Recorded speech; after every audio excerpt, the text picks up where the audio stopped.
Hey, so welcome to the SquadCast, first of all. I guess I should say that. So Director Jordan comes out of the back room like 5 minutes ago. He's like, "Hey, you guys ready to go live?" I'm like, "Yep." And I guess I didn't set up enough, so I'll take 90% of the blame here, guys. But so I'm sitting here waiting for all the stuff to come on live, like Facebook, YouTube, and Twitter, and it's not happening. I'm like, so you guys going live or what? And they're like, "Do you want us to do it?" I'm like, "Well, I thought you said you were." So I'm like, "Oh, I guess I got to do it." So I was like, I haven't finished the process Good levels yet. of communication. Exactly. Right? And I already said, so don't get mad at me, guys. I'm taking 90% of the blame here. 10% though. You know what they say? 10% of accountability is 90% of nothing, right? So that's what I've heard. So I've heard this. It's the SquadCast. And then they're messing with my earpiece like right before. You're doing it? I'll do Thank you. job. Yeah. He's going to talk. So it's episode 62 of the SquadCast. Clark is unprepared as per usual, much like his Toronto Maple Leafs were this weekend, as they lost back-to-back games against the Minnesota Wild and Winnipeg Jets, and they lost their pride and dignity while they were at it. Do you got enough time? Is that good? Do you want me to keep going? Keep going. You were distracted. Sounds like you're doing great. I know, I was doing great. Anyways, welcome to the show, everybody. You know how it is, right? We got Rockstar Supply Chain Solutions to thank as our presenting sponsor. By the way, can I cut off? Yeah, please do, because I was going to say, you have to do the pointing thing to where Darnell and Roxanne are. Yeah, they're right behind me. There you go. We got the penguins. Yeah. Good zoom. Did you say penguins? Tough. I'm struggling. Tough. They're pink penguins, and you know? They're pink penguins. It's a new species. Yes. I'm struggling. But did you see where Roxanne and Darnell are? No. They're down in Vegas, taking in the Raiders. And guess who they saw wearing, he was wearing Vegas stuff. They were wearing Rider stuff to the Raiders game, of course, because they're Roxanne and Darnell. Exactly. They're Saskatchewan. They are Saskatchewan through and through. Mm-hmm. Matt Dominguez. Matty Dominguez. So, of course, he sees Rider jerseys in Vegas. He's like, "Oh, my God." So he ran over, and they got a bunch of pictures taken. Good stuff. That's pretty cool, hey? Good stuff. Good for them. They're having fun down there. They look like they're having fun down there. Why not, right? Absolutely. Why wouldn't you? Anyways, so this show is brought to you by the good folks at Rockstar Supply Chain Solutions, where, you do the ad read much better than I do. But anyways, Roxanne, Darnell, hope you're having a good time in Vegas. Hope all is well. Tonight on the show, oh boy, as we hit the top of the order running, it was a bit of a busy week in the world of hockey, Clark. Yeah. You might have heard some things shook down. Couple things. At the tail end of the weekend. Just right at the end of Sunday Night Football, the Vancouver Canucks wanted to slide in and say, "Hey, we're going to shake things up. We suck. It's time." Yeah. So, with the shakeup, the Canucks clean house and fire general manager Jim Benning, head coach Travis Green, and are now on the search for a new GM while they employ Bruce Boudreau. Bruce. What was the chant that they were doing when they actually won last night in Bruce's first game? There it is. Bruce, there it is. Yeah. Anyways, great stuff by Canucks faithful. Yeah, and great fan base. They do deserve a winning team. They really do. I don't know what the hell took them so long to fire Jim Benning. Can I say something about the Canucks fan base? Please do. Obviously we don't live in Vancouver, so I haven't experienced this necessarily firsthand. Mm-hmm. But from everything I've been told, they kind of seem like they feel like they're on their own, and they feel like they kind of get forgotten about sometimes because they don't have any, now that they have Seattle, but they don't have any geographical rivals necessarily. Right. Calgary has Edmonton, and then the American teams are kind of all on their own. So Vancouver kind of third wheels that rivalry. It's always a good game when it's it's always great. Yeah, but they don't have like that one team, so they're kind of on their own. And I think they have this complex where because of that, they're extremely hard on themselves. Right. And I think the fan base, as patient as they've been in the last 8 years, I guess, or so. Mm-hmm. It's been a while. Since the 20, let's just say since their Stanley Cup run when they lost to Boston. I have an interesting stat if you want it. Just pertaining to that 8 years. Yep. 26th in the entire NHL in points percentage over the course of the last 8 years. Really? Thank you, the Jeff Merrick Show, for that one. Wow, I didn't know that. I know that they have like the most fifth overall picks in the last 7 or 8 years. 26th overall in terms of points percentage. Exactly. The math doesn't add up there, right? When you've had that high selections. Yeah, they don't ever get the top three. They're always in fifth. Or you draft Oli U11, who cares more about playing video games than hockey, but whatever. Yep.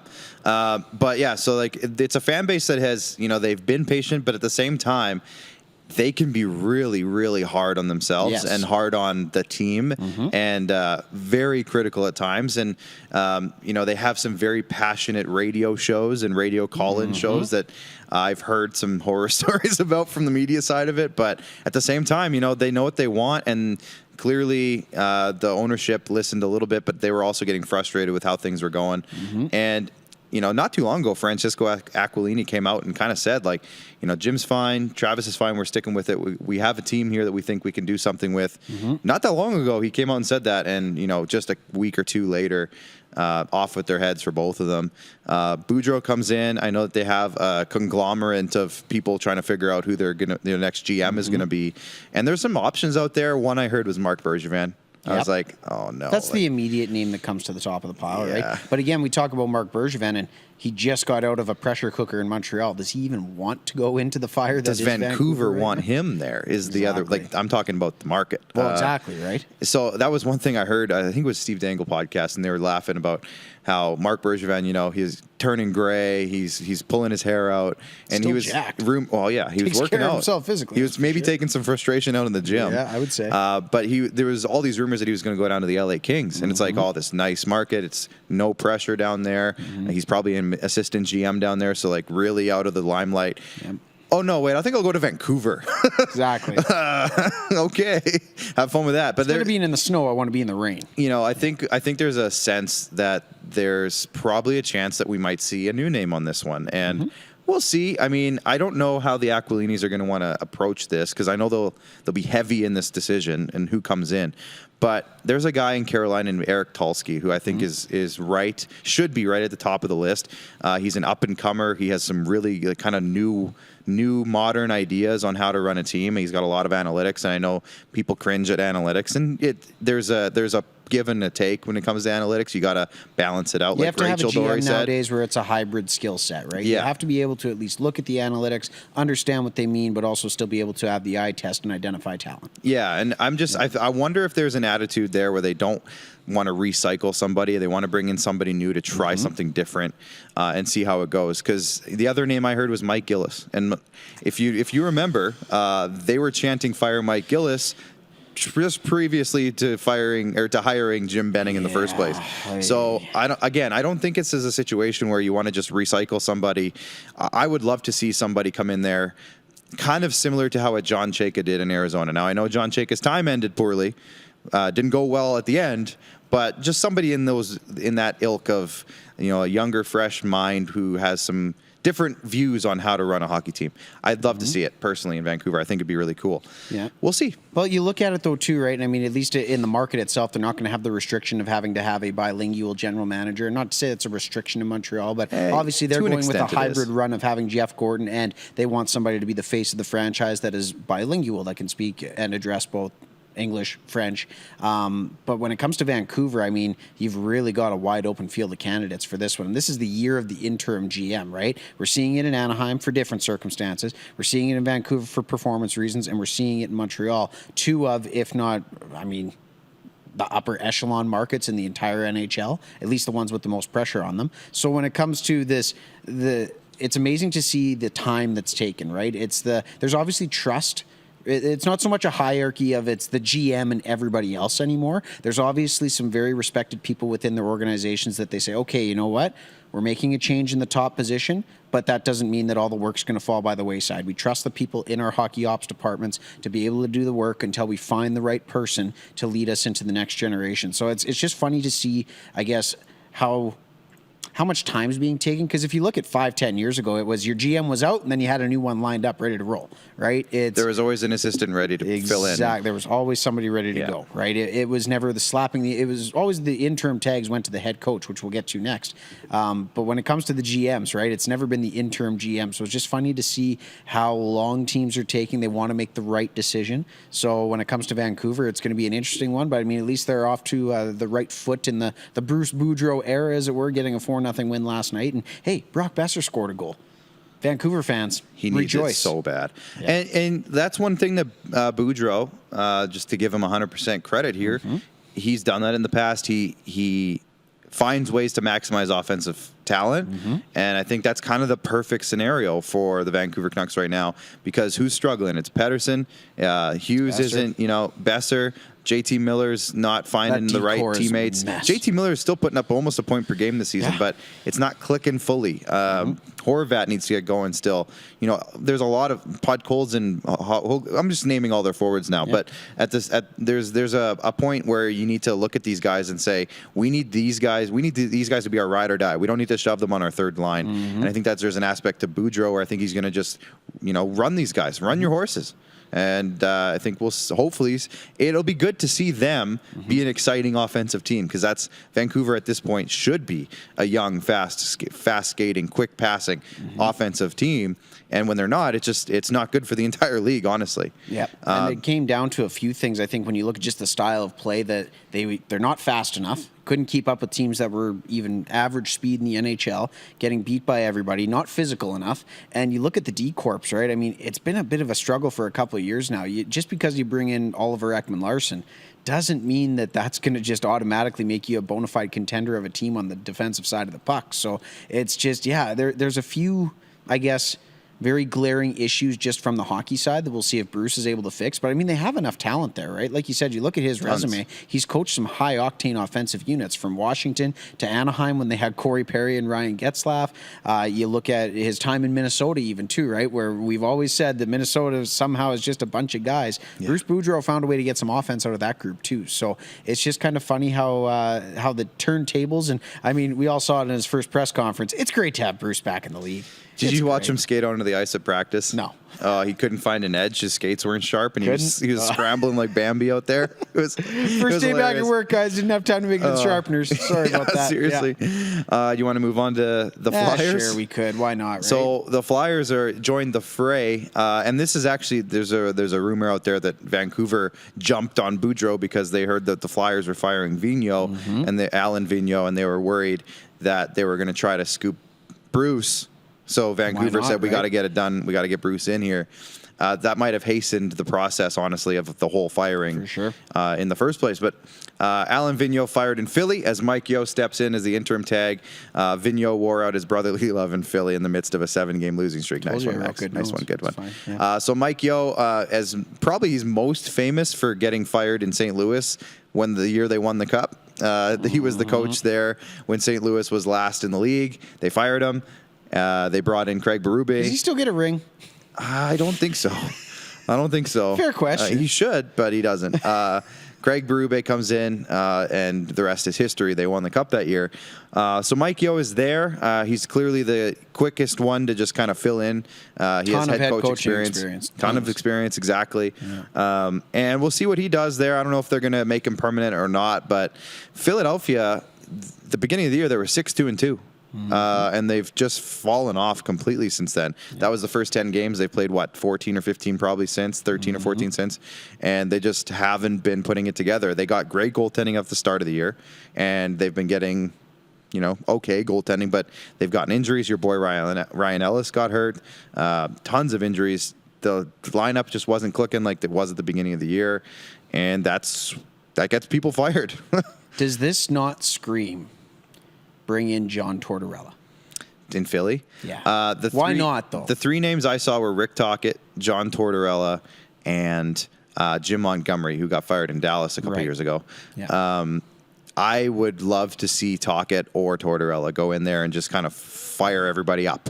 I think that's where Torts could have that immediate impact, right? You look at the composition of the Flyers team, right? It's a veteran team with a couple of young pieces, right? Yep. You look at Carter Hart, who's still by all accounts a very young goaltender in the National Hockey League. He just needs a defensive core in front of him that's able to actually, put together a first pass out of the zone consistently. I mean, when you look at just again the composition of the team, though, right? It's a lot of veterans. And for a guy like Torts, I mean, he's going to have that mutual respect already built in. It's a fresh slate. I want to say, well, I don't know, maybe Cam Atkinson. I guess that's your biggest vote of confidence right there. Cam came out and said it? No, I'm just saying, like, if he gets a glowing recommendation from Cam Atkinson, why wouldn't you if you're Philadelphia? There's probably not a guy better in the entire NHL that could give you a vote of confidence than a guy that played for you literally for the last 6-7 years. Right? Yeah, I'd be curious to know how Cam Atkinson feels about John, because that's your first call if you're Chuck Fletcher in Philadelphia. Right? Cam was getting benched and stuff in Columbus, and I don't know if he ever really came back around to what he was doing in Columbus. So yeah, if Cam Atkinson says, yeah, he's a great coach, that says a lot. So we'll have to see. I don't know if he's come out and said that or not, but yeah, I don't know. I like the team specifically. I just thought of that, but like just specifically for that one player, that's about as, again, in depth as you're going to get for how he ran that organization on a day-to-day basis. And the one thing that Cam can't say is that they didn't have success more so than what a lot of people predicted they would based on what they had on paper during Torts' time in Columbus. So I'm looking at it from a perspective of, you look at the veteran group, you look at what Torts has done in the past in terms of an immediate injection of life. I look at him like a Peter Laviolette. He's a guy that, again, immediate impact as soon as he gets there. It doesn't take him 6, 7, 8 weeks to get acclimated. And if you're the Flyers and you still think you have a chance at the playoffs, why wouldn't you take a shot on a guy like that? So here's where I'm going to put an argument out there. Put it out there. Philadelphia, obviously. It's wrong, but put it out there. Okay. All right. Philadelphia, obviously, very rooted in its traditions, the Broad Street Bullies, et cetera, et cetera. Guess who played in Philadelphia from 1984 to 1992? Rick Tocchet. And then also from 99 to 02? Rick Tocchet. Rick Tocchet. Yeah. So I have a feeling... but I mean, Javi Baez is his brother-in-law was Jose Barrios, and I mean, I didn't see him sign in Toronto. This is different. This is totally different. That's right, exactly. It's save percentage, and what was the other thing you tried to correlate for baseball? Again. Let's dig all the skeletons out of the closet. I compared save percentage to referee percentages in terms of their call umpires. corrections. That's right. Oh, yes. umpires, Save percentages to umpires. Yes, right, that's right. Yeah. You didn't have your Popeyes that night. You weren't on top of your game that night. No, I had taco time today. Shout out taco time. Oh, there you go. Good stuff. Nice. Pretty solid. I haven't had taco time in What'd you have? A while. The chicken burrito crunchy thing? The ranch chicken burrito. Ah, yes. With loaded Mexi fries. Nice. And Darren's been raving about this crisp beef burrito, or crisp beef, whatever it is, crispy beef something. It's a hell of an ad read we're doing for him. It's essentially like a big taquito, and it was actually really good, actually. I'll give Darren credit. He nailed that one. It was really good. Shout out Taco Time. They do sponsor the Rod Peterson Show now, so I mean, I don't feel too bad shouting them out. I didn't get a free lunch, but I mean, that's fine. I paid for it. I guess my coupons got lost in the mail. I didn't get a coupon. All right, so moving on to... What's next?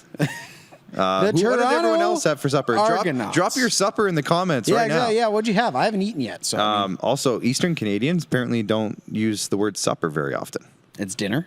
Yeah. Speaking of Eastern Canadians, we had the East Final go on this weekend. Yes, thank you for the segue. In the Canadian Football League. Yeah, how about this? So you wanted me to kind of give my thoughts on this first, Yeah, right? go right ahead. I didn't watch a single down. There you go. Yeah. Yeah, Hamilton plays Toronto, and the game itself was a little weird. First off, Toronto was up 12-0 at half. Yeah, 4 field goals. 4 field goals. Riveting football. And I actually was driving. I was getting my daughters ready and driving to my sister's house, so I watched the second half. And immediately, just fireworks started going off in that game. There was a punt return. There was a fake field goal conversion. There was all this stuff going on. Hamilton came back and eventually won the game. And at the end of the game, I guess there was some shenanigans going on at halftime that I wasn't aware of. That kind of just came out that apparently some of the Argos players messed with some Ticats fans at halftime, coming back, I think, from halftime. So which led to... I saw the one guy giving the double bird to some. Oh, yeah, there was a lot of birds flying around. Yeah, there's plenty of birds. But which led to, after the game, Chris Edwards, defensive back for the Argos, and we were talking about it today, he's never had any issues. I don't think he's ever even been suspended or anything like that. There's a video of him just scaling the wall, jumping into the crowd, and confronting a guy. And now here's some screenshots of kind of what went down. If you can get from these images, if you can kind of see what's going on. Now, this isn't Chris Edwards in the middle picture. This is actually receiver Dejon Brissett, who was kind of coming in to kind of break everything up and kind of get in the middle of it. Because what happened was Chris Edwards got a beer poured on him or something along those lines. And there you go. Zoom in. Yeah. Zoom in, enhance, please. So he decided, you know what, I'm not going to take this. I'm not going to just get a beer poured on me and be okay with this. I'm going to deal with this Especially myself. After we lost the football game. Exactly. So he jumped into the crowd and decided to take matters into his own hand, which led to multiple Argonauts jumping into the crowd and helping and trying to see what's going on, which led to Argo's assistant general manager / he's basically the general manager, John Murphy, also getting involved. And there's some reports on that and some alleged words that were used that he probably wouldn't want to, he probably would like to take back. And we'll have to see what comes of all of this because we haven't heard a thing from the CFL yet about it. And I guess it's only Tuesday, so they're probably really doing their due diligence on this. Yeah, right. Exactly. But of course, this comes on the heels of the McLeod Bethel Thompson incident, which happened on Friday, where the Argonauts sent their star quarterback, literally top 7-6 all time in franchise history in passing yards. In a short amount of time, too. How long has he been there? 3 years? Multiple, like, partial seasons. That's a franchise had Doug Flutie and David Allen. And it's one of the oldest franchises in the sport. Exactly. And it is impressive, the fact that he's up there already. It's impressive that I knew both those names, too. Good job. Off the top of my head. Good job. Ricky Ray's up there. Did you say Ricky Ray? No, missed him. That's okay. But yeah, anyway, McLeod Bethel Thompson and a couple of other players also. Charleston Hughes, I think, was involved in this. They went to the Raptors game on Friday because they were trying to, promote the Argos, or Thursday. Yeah, they were trying to promote the Argos. Promoting. Hey, look at that. And they were sent by the team to another MLSE product with the Raptors. They're all owned by the same company. Yep. I had to think about that because I know there's one team in Toronto that's not owned by that company. What the Blue Jays are, the Argos are, the Leafs are, the Raptors are. Jays or Rogers. Jays or Rogers. Thank you. So they sent them to the Raptors game. Like, hey, you know what? We got a big game coming up this weekend. Why don't you all come out to that one? And we've only sold 7,200 tickets. Wow, Hamilton filled up that stadium. By the way, it was pretty full. So they go to the game the next day. They come out and they're like, oh yeah, you can't do that. That broke all the protocols. You have to quarantine for 4 days. And it's like, seriously. Like, they just keep tripping over their own feet. Yeah. So of course, all the reports come out that he's going to miss the game on Sunday. Yeah. They changed their own rule, which thankfully they did because it was exactly. That would have been stupid way worse if they didn't. Everyone in the building had to be vaccinated in order to be in the building. That's why you do it. Why would, anyways? Once that genie left the bottle, though, it's just like, again, you just look at it and it gives every person, myself included, I'm not the biggest CFL fan, business perspective, whatever else. It just gives every single one of those people the chance to say, there goes the CFL again. Yeah, at it again. Now, again, luckily they changed their ruling on it, and McLeod Bethel Thompson was able to play. But who knows how much that affected his gameplay on Sunday? Absolutely. That messed with his missed final two preps. Missed everything. Exactly. And so, anyways, Hamilton ended up winning. There's a massive brawl in the stands. The general manager is involved, John Murphy, and it's bad. The whole thing is bad. None of it's good. And here's the thing. It's views, though, on social. Well, I guess. Is it good remember views, the old saying, no publicity, or no. I guess. Negative publicity is bad. No publicity is bad publicity. There you go. Something J. Jonah Jameson said it. I watched a couple of the old Spider-Man movies in prep of No Way Home. So attaboy. No press is bad press. There you go. Bad press is. I think you're just. I don't know. I think you're going one in of those things. now. I'm going to look it up. This is worse than Pink Penguins. Well, that's not true. No. Any press is good press, says Rolf. There we go. Yeah. See, that's why Rolf's here. I should have the thing. You in my should ear probably to help wear correct headphones. Stuff. Anyways. So yeah, it's not good, and we were talking about it today too upstairs at the Rod Peterson show. There's no such thing as bad press. Psh, Rolf was wrong even. Nailed it.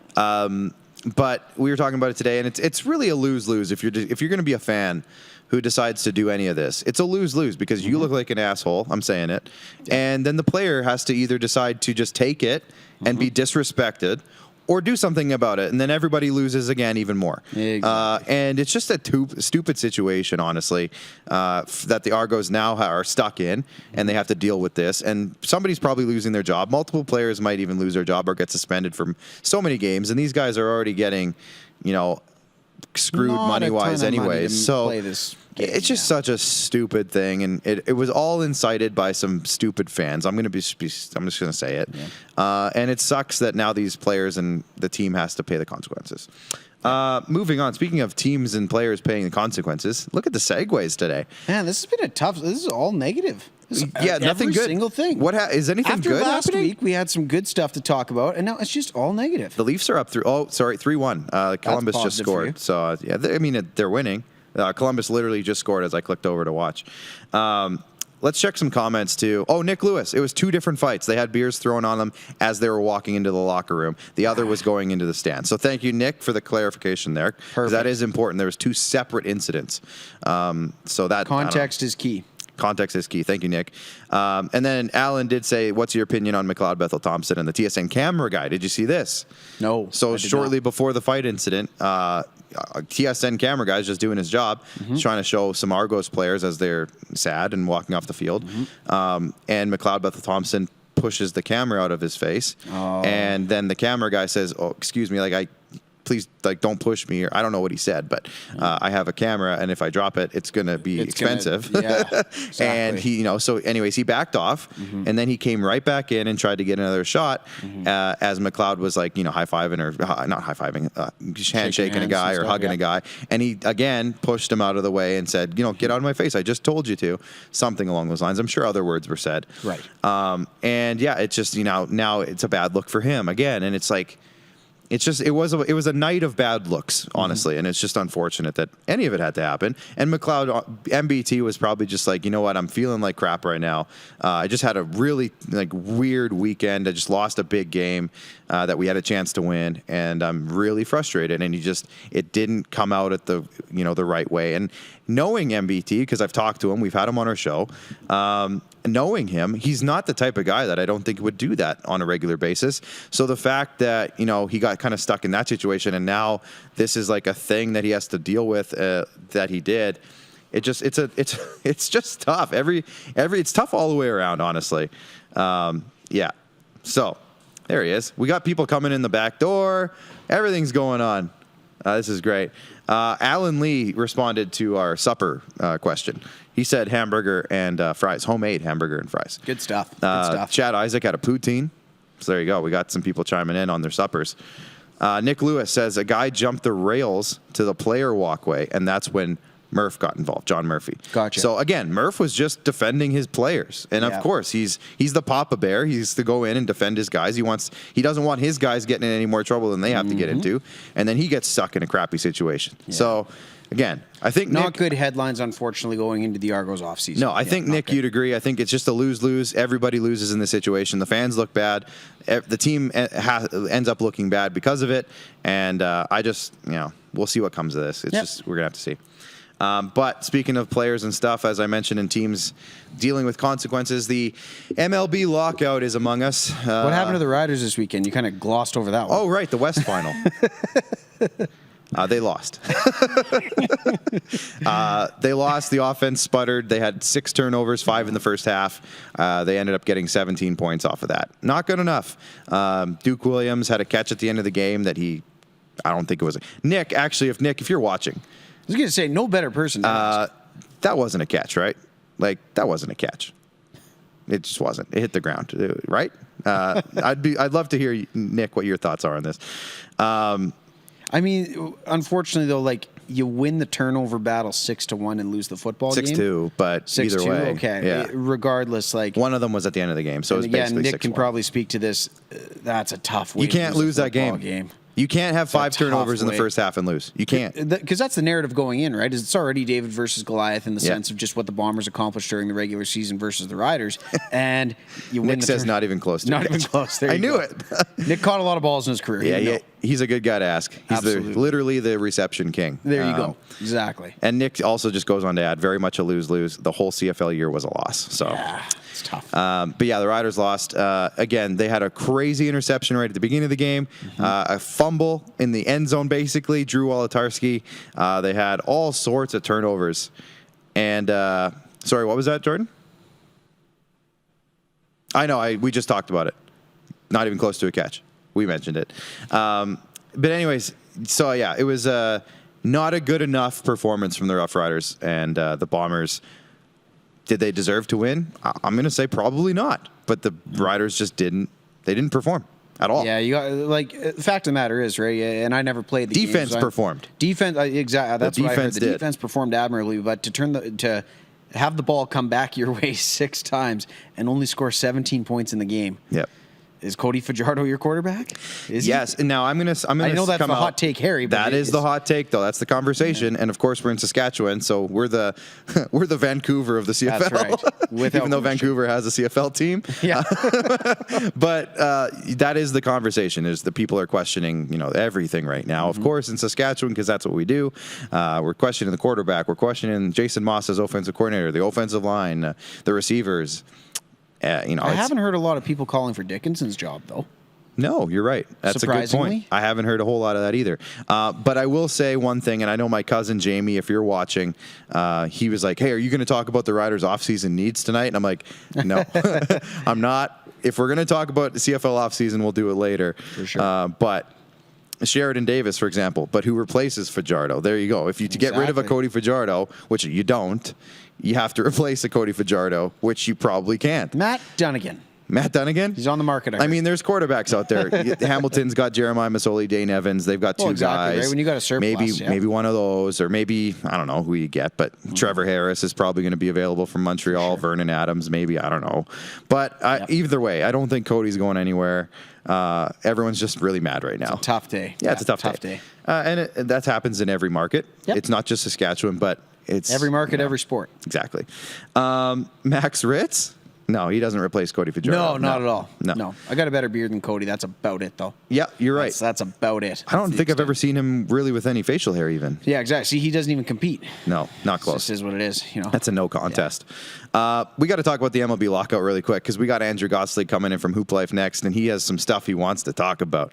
So we're going to get to that. Did we get the corner 3 graphic from the back, gentlemen? Okay, I'll bring it to you in the break. It's on my Facebook page. If you want to go searching for it, you can go look for it. It's on our messenger between me and Max. But the MLB is locked out, and there's a lot of different opinions on what's going on. I've heard some people in places of authority, I'll say, that, we're not too worried about it. They'll get it figured out. I've also heard mass panic. I'm in that camp. You're in the panic camp? I'm in the panic camp. This is highlighted by a really, I'm going to say it was humorous. It was worrisome, but humorous from Mike Wilner. We had him on the Rod Peterson show. I was texting him after his appearance, and I said, Mike, just curious as a baseball fan, how worried are you that this lockout's going to happen? And he said a 1. I'm probably about a 1 on the scale of 1 to 10. And then he said, because I know it's going to happen and I'm not worried that it's going to happen. And I was like, oh, damn. Okay. Yeah. Now, Craig Ballard, our buddy Craig, would be the first one to tell you that they don't like each other. The PA and the league itself, the MLB PA and the league itself, they have a trust factor probably lower than Mike Wilner's worry level on a scale of 1 to 10. So there's just a lot of broken relationships in the MLB, and it's unfortunate because it's the argument of billionaires arguing with millionaires over pennies. That's the overall perspective. That's the outside point of view. Right. But there's some legitimate problems that they need to fix. A lot of it is with how my personal big one, and I'd love to have Ross Stripling on to see what he thinks about this, and hopefully Ross Stripling will get you on right away to actually, get a player's perspective on this, because I think that'd be really powerful. But I think minor league players get screwed. And that's a big system because baseball has a big minor league system, and a lot of those guys can barely afford professional sport. Yep, exactly, and a lot of those guys can barely afford to pay rent. So that's a problem. The draft itself is a problem, and there's a lot of issues with that. But one that I saw was a guy on TikTok, actually I can't remember his name, but he did a great breakdown, and he just scrolled through the draft essentially, and seniors in college seniors. You see them get picked, and they'd get a $1,000 signing bonus, $5,000 signing bonus, 10 maybe, and their slot. Now, this is how it works in baseball. Every draft pick slot is allocated an amount of maximum money that you can pay a player. High school players were getting 25 times that. But if you're a college senior, you get a fraction because essentially you have nowhere else to go. You're either going to play or you're not, and they don't have to coerce a high school kid to come play pro and miss college, so they don't have to pay these seniors as much, and these seniors get screwed. And it's stupid. It sucks because these guys are getting screwed out of what could potentially be a life-changing amount of money for something that they're equally as good as these high school kids, because they're getting picked literally the same picks essentially in the draft, and they're all getting different amounts of money. So and I think that's just the tip of the iceberg. That's just two topics. Exactly.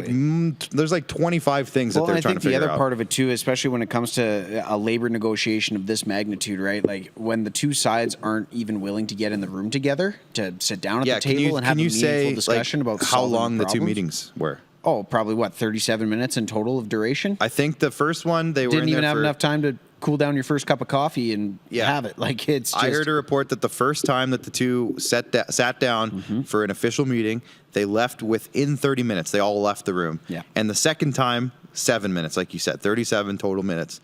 Oh, was I bang on in that assessment? I think you were bang on. I don't know. Get Harvey Specter in there, close this deal, let's get it done. I don't know. I just it's gonna suck because again, like baseball it's in that phase of having a bit of a renaissance, right? We've gone through so much of the games are too long. We need robotic umpires. We need this. We need that. And this past year, baseball returning to 162 games, it was great. It was fantastic, especially if you're a Toronto Blue Jays fan, like many of us are in this country.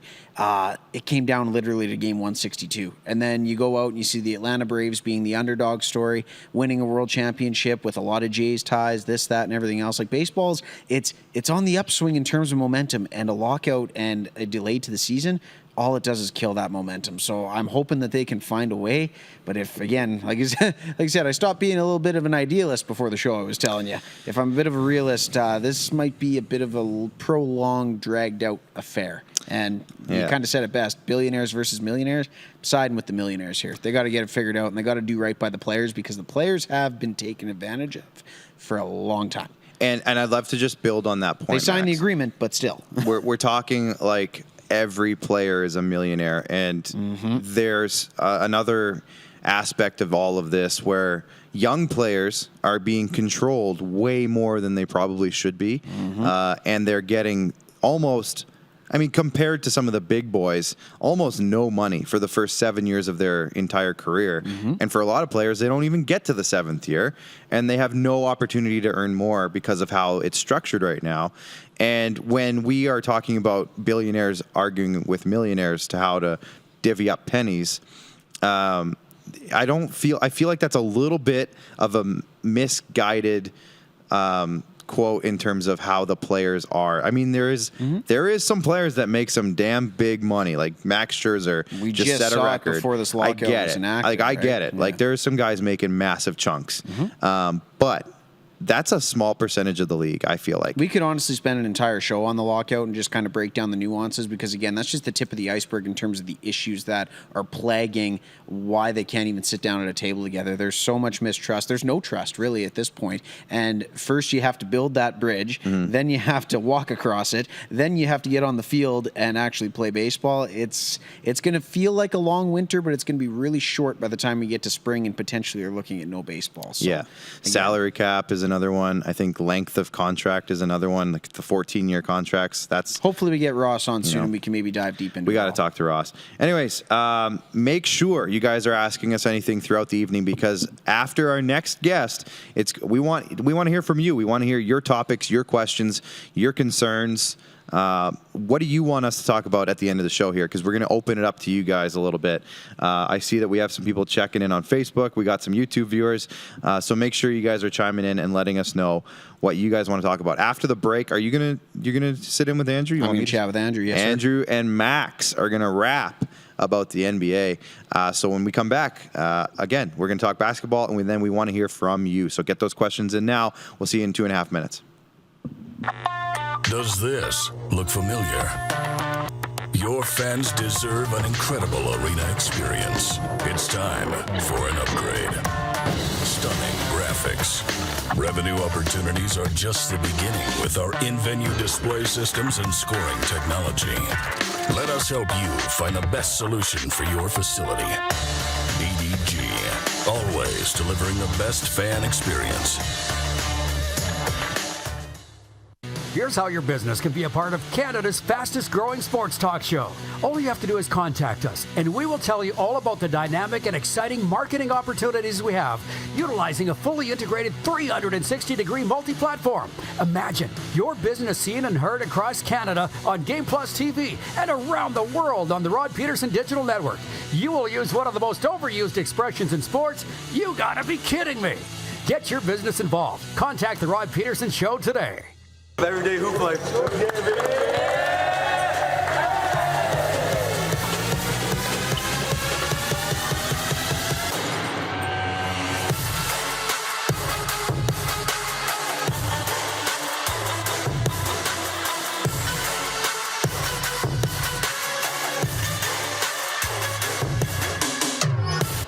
Is it time to take your event online? Bring it to IKS Live. We've got a fully customized virtual event platform with remote guest support for your next fundraiser, talk show, conference, performance, and more.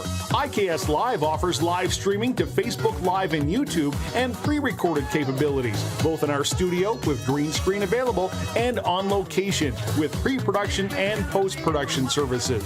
IKS Live, the proud producer of The Rod Peterson Show and The Recovery Hour. Visit us at ikslive.ca. Don't rack your brain trying to source the equipment and materials you need for your business. Rockstar can operate your entire supply chain, from PO creation to expediting your shipments, all from our office. Leverage the buying power of the Rockstar buying group to not only save money and time, but also the headache. From gloves to glue, we can provide it for you. Find out more at rockstar.com.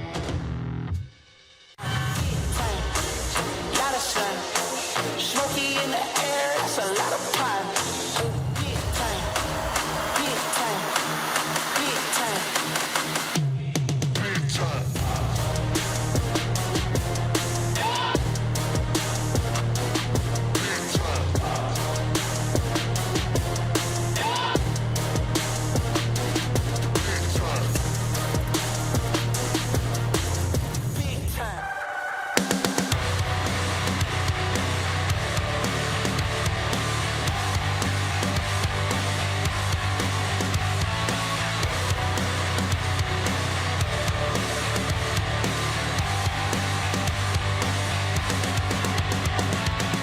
All right, everybody, we're back, and we're talking basketball.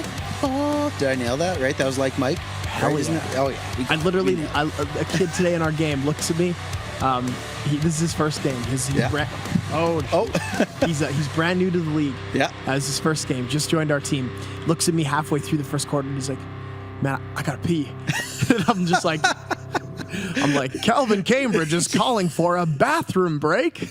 Kids looked at me like, "What are you talking about?" And I'm like, "You 11-year-olds don't know what like Mike is? Like Mike. What? Well, that's the next practice, right? I mean, you're skipping everything. It's not X's and O's. You're watching Lil Bow Wow. It's like Mike, right? 100%. For $1.30 straight. That's still my favorite movie. One of my favorite ball movies. Oh, of course, right? Yeah. Lil Bow Wow, and then who was it? It was oh, geez, Tracy Reynolds. Exactly. I know it was Tracy Reynolds. Exactly. I can't don't know remember the actor's name to save either. my life. I can name about 6 other things that he's in. You know how many Tracy times Reynolds. on a weekly basis I say, "What was Tracy Reynolds thinking?" Oh man, on a weekly basis I say that shit. So many quotables, man. And I guess, you know what? Without the man doesn't need any introduction. He's been here many, many times. But it's Andrew Gottsleague. We're here talking ball. Andrew, how you doing tonight? On top of the Lil Bow Wow and the like Mike references, how's things going? You know, I am coming off a game, and I'm not going to disclose whether we won or lost the game in the Hoop Life League, but I'm coming off a game. Is it a trust the process game? I'm not going to disclose right now whether whether the game was a win or not. But if you have other questions, we'll go from there. Fair enough. We'll go from there. No comments. So when it comes to basketball as a whole, the meaning of life, so to speak. Either way, man. With the league itself, though, overall, how's things going? Right. We talked obviously a couple of weeks ago, but things have just continued to progress forward in the first year of the. I'll give a league. real honest answer. Yes. Having a league with almost 300 kids and having a major construction project at the same time has been a challenge. Yeah. It's I'd say the league is going incredibly well, but all of us are like there's probably 20 tweaks that we're making on a day-to-day basis. So the real answer is like it's going really well. But there's a lot of tweaks that we're still making. So the league is going to week by week by week, like we're figuring it out. I mean, we built almost 10,000 square foot basketball facility. We opened we did this league. We put our heart into it, and so some tweaks we got to make, but it's going really good, and a lot of kids are having a lot of fun. And you know what? And obviously, right, you can't figure out what those tweaks are until you're in it, right? That's the thing, I guess, that a lot of people don't realize is you're going through it, you're figuring it out, and like you said, you took on major construction in addition to starting a league, right? The Seattle Kraken in the NHL only had to start a team. They got the arena figured out through other parties. You handled it all on your own. So it was a bit heavy. Like I mean, I go from 1 minute coaching kids, and then the next minute, like the drywallers, and we're talking about paint colors, and I'm like, hang in there. Exactly. And meanwhile, you're drawing up plays in your mind, just like, okay, all right, I'm going to get this thing The project manager, man, shout out Ben Nelson. He's from Alaire Homes, man. He's been incredible. And he literally texted me the schedule, and he's like, hey, man, it's a really good thing. Christmas and New Year's is on weekends this year because we keep going Monday through Friday. And I sent the picture to my wife. I was like, yeah, so those like 2 weeks off we were going to have, Maybe next year we'll do it. Maybe next year we'll get that time off. And you know what? Again, right? It's part of the process, right? But man, keep killing it. You guys are grinding. You're doing a hell of a job. It's just like you said, trusting the process, ensuring that it all kind of comes to fruition in its own unique way, and it'll get there. But I mean, we got some NBA topics to talk about, right? It's kind of been a busy couple of weeks in the association, some hot stove items, some things to discuss. First on your list, and again, this is kind of one that's been prevalent since the start of the offseason, really. Ben Simmons, Dame Lillard, a couple of names getting together possibly? I like it. And I'll tell you why I like it. Portland has always been a shitty defensive team. Yeah. They've never been able to they've always been in the bottom tiers of defensive teams. Ben Simmons, one of his a greater quality than his vision and playmaking is his defense. And I think offensively, we don't have to worry about it. Dame will work with a lot of people, but especially him and Ben would work good. Ben and Joel Embiid struggled because Embiid had to be in the paint. Right. And that's how Ben thrives, is drive and cut and do his thing, right? Because he's not a shooter. So, Brick City, right? So, with Dame, though, I like it because it's going to give a huge defense. It's going to give a huge defensive advantage to Portland. Now, here's the thing, though. Like, Lillard came out and said he's, like, not happy with the Portland offense. He has every right to do that because they haven't changed their team in, like, 6 years. It's been the same show every single week, every single year after year after year. And so I don't blame him. And if anyone can bitch and complain, it's him because he's earned the right to do it. Absolutely. Now, will it happen? Like, who knows? I mean, what does the package look like to get Ben Simmons? Well, here's the thing, though. Is Ben Simmons worth C.J. McCollum and some picks? Exactly. I don't even know if he is. Right. Because the man he's a little Kyrie. Yeah. He's insane. Do you want to deal with that drama? Like, and this is no knock on CJ. Obviously, CJ has to go. They're not going to give him up for anything. But the downside that the Sixers have is they lose a point guard then. Like, they want Dame for that trade. But it's never going to happen because Ben's trade value is tanking. Completely eroded. 100%. Right? Exactly. So, I don't know. What does the package look like? Ben for CJ and some picks, or Ben for CJ? Like, but then again, I mean, the Sixers already have a great two guard, Seth Curry. Exactly. He's incredible. They need a point guard. So what's CJ going to do? Now they got two guards. Well, and the other thing too, right? At least the report that I saw in the last week was Dame's looking for that big money, right? Like you said, he's going to be the highest paid player ever when he signs his extension this year. Yep. And they're going to have no choice but to. 100%. Yep. And he watched Giannis in Milwaukee, and he said,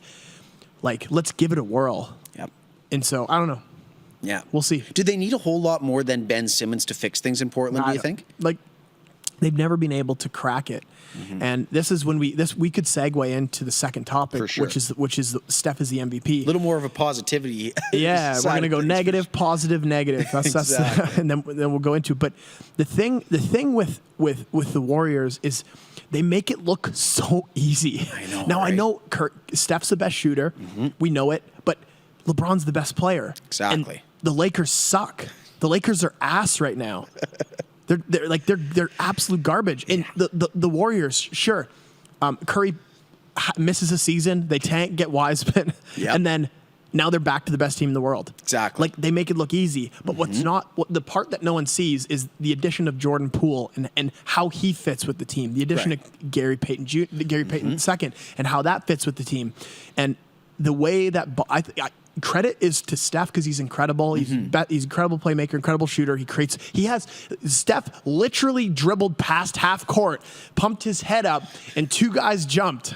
He was a step past half court. He's one of one, man. He really is. He's one of one, 100%, just like LaMelo, right? Oh, yeah. But that's right. Anyways, but you got to give credit to Bob Myers, too, because you look at it and you're like, well, Curry's good, but so was LeBron. Exactly. Why are they ass? You give credit to Bob Myers and Steve Kerr, and they are an incredible. Like they got an organization, right? 100%. And you could talk about it top from tier organization. Oh, without a doubt. You could talk about it from a culture perspective, from again just the elite talent that they have. Like, everybody forgets the 2 years where it was Clay's out, Steph's out, Clay's out again, and now they're all the way back. 100%. And if you look, even like Matt Barnes had an interview, and he said, when I got to the Warriors, it was different. Like I was allowed to bring my kids on the plane. It was a family atmosphere. Like someone should write a book on how they run the organization, because I guarantee there's so many nuggets in there that we all could learn from. Because they won 3. Sure, they had KD and they had an incredible team, but then you come back and they don't even have Clay yet. Exactly. And we know Clay ain't a Westbrook. Clay ain't a Kyrie. Clay's going to come, shut up, dribble the ball 11 times in the game and drop 29. Like he's that player. So his priority is winning. Yeah, like I might go put some money on the Warriors. Like I've never done sports betting in my life. I think I'm going to do it. I'm not sure and what I the odds almost are on them think, right where's the now. camera at? This one? Yep. That one right there. I think we should do it, audience. The Warriors are going to win. That's it right there. That's the clip. Yeah. That's the one. Let's look up the Golden State Warriors odds real quick. 20 to and win the 4. championship. Oh, of course, right? Why wouldn't we? Or their record, 20 and 4? So they're 20 and 4 right now. What are their odds they're to win tied the with the NBA Sun. championship at this moment, though? They got to be pretty high, right? Like they're off to a wicked hot has to start. be. Odds to win the title here. What do we got? Google's a good thing, but it's letting me down right now. That's not the number that I want. Either way, like you said, it doesn't matter what the number is. They're back. Yeah, I don't even know the odds. When's Clay due to come back? Do you know? Soon. Like he's practicing with the team. I just they can't rush that. So heading to the other side of California, we got your Lake Show. 12 and 12 on the year. God. 4th in the division. Is there? You're gonna need that. There it is. See, the Lakers is brought have to you by driven this Ultra man. Light. That's the stuff right there. Yo, Max, you have one too? Original 16. I'm on a bit of a hiatus right now. Bit of a hiatus. Cheers, Clark. This is what the Lakers have done to this man right here. They're forced to drink on the air. This is what we're after, though. Exactly. I rarely drink. Why not? And because of you, Lakers, I'm forced to drink because you suck ass. Why would you get Westbrook? And that's the thing. That's all this. It's the what the hell are they thinking? There's no answer, right? And again, it just goes to show, like you said, the personality there. What is the deal with? Again, there's talk about super teams, right? Loading up for needs. Westbrook wasn't a need. It was a luxury that is now turning into a serious distraction. Initially, we're all like, all right, let's see how it plays out. LeBron's a winner, yada, yada, yada. But like, they could have got Buddy Hield. Yeah. And Buddy Hield is one of the best shooters in the league right now. He would have fit perfect with them. Instead, they went for the star power. They we'll figure it out. As a Rams fan, I do understand why. It's LA, man. It's the city of angels. True, it's the city of stars. It is. When you're winning, it's great. And when Odell, we'll see what happens with Odell. But 100%, what's the deal? So let's break it down. The Lakers get Westbrook. They want to be a championship contender. Obviously, it's championship or bust. Well, they're 12 and 12. Yep. They're 500. Like if you're 500, 24 games in, you're not winning. Exactly. And so I mean, AD went on. He's like, man, we haven't had a stretch. And no one's a bigger Laker fan than me. I am a huge Laker fan, huge LeBron fan. But it's like AD came on an interview and he's like, oh, we just can't catch a break. And like LeBron had the suspension. He had the false PCR test. We won't get into that. We'll get into that. Shit, but. Anyways, he had that, and then the injury, and so he hasn't played. The stat is this: LeBron hasn't played 3 consecutive games this year. Yep. And so they haven't played full games together. And so if anyone can figure it out, it's LeBron. I'm not writing him off. Right. I will never write LeBron off as long as as long as he's in the league. But the Lakers are a mess. So what has to happen now? You got to get rid. You got to. Two things. You break up the whole team like you did in 2018 when they made that final run, or you get rid of the coach, David Fizdale, who is in Miami with LeBron, is the assistant coach. Guarantee LeBron and him vibe because he wouldn't be there if LeBron didn't love him. They won 2 titles together. So I could see after the All-Star break, you watch. After the All-Star break, if they're still 500, Frank's gone. You can't get rid of the superstars. Like, Exactly. What are you going to do? Get rid of Westbrook's contract? No one's going to take Nobody's Westbrook's taking it contract. on. Yeah. So they're For the stuck amount with of it. first-round picks in the world, right? Like, it just doesn't matter. And You made your bed, you sleep in it. Figure it the hell out. And so clearly that's the glaring move, right? Like you said, Yeah. you can't break up the team. You go to the coach immediately. Now, are the Lakers kind of in that position, though, too, whereas does it take the All-Star break for them to wake up, right? Because again, they're contenders, at least on paper. They've always been. Yeah. So what's your drop-dead date in terms of record? Like, how long can they keep this 500 stretch up till? Or is it done? Are we past the point of no return? No, with we haven't them? passed it. We haven't passed it. Yeah. We 100% can get it back, but we can't. Like Shannon Sharp had a really good quote. He's like, Skip, I don't want to see like 1 game winning streak, 2 game winning streak. He's like, you got to start winning like 7 games Gotta in a go row, on a stretch. 8 games in a row. Like, and the Lakers, here's the other stat. The Lakers have one of the hardest schedules for the second half of the season. Right. They should have won these games. They had an easier schedule in the first half. So, we're going to see. Playing down to their competition, I'm not possibly, putting right? my money on the Lakers. I'm not putting a cent on the Lakers. You're going to the other team in Cali. I like it, 100%. 100% going with the Warriors. Well, man, I mean, we talked about it a little bit before. We had a bit of a lead in, right? The negative, maybe staying on a bit of a negative narrative. You got some things on your mind. You got some things. You texted me yesterday, verbatim. I got some things to get off my chest. I got some things to get off. I'm very excited to find out what this is. Here's what I'll say. We live in a world where negativity and pessimism is elevated. Every single place that you look, negativity and pessimism is elevated. It's praised. It's everywhere. Everyone has the attention. Everyone, for some, and not everyone, but there are times that you feel like you can't catch a break because there's so much negativity.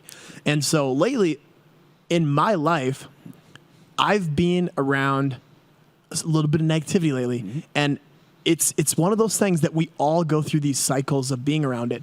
And one thing that we've learned this last week, and it's kind of not just me personally, it's really like our team. We've had a few negative situations that really like knocked us off our footing.